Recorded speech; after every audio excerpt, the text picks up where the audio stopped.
पाकिस्तान बना तो तमाम लोग एक परचम तले इकट्ठे थे, सब पाकिस्तानी थे। फिर जमहूरियत के नाम पर बंदे गिने जाने लगे। जमहूरियत का जो मतलब अवाम की हुकूमत, अवाम के जरिए, अवाम के लिए समझा जाता है, खत्म हो गया। वोट की कदर खत्म हो गई, बंदों की इज्जत खाक हो गई, वोटों की गिनती अहम ठहरी।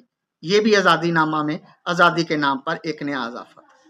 और आजकल तो खूब खूब फल फूल रहा है।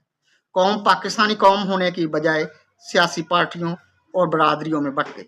वोट का नाम राय या आज़ादाना राय के बिल्कुल उल्ट बरादरी वोट, लसानी वोट, मजहबी वोट, तबकाती वोट, शहरी वोट, अंदरूने और बरूने इलाकों के वोट में बट गया। यानी कौम भी बट गई। हम एक हैं कहने वाले अमलन एक ना रहे। कौमी वोट ना रहा। शायद आज़ादी इसी को कहते हैं। हमारा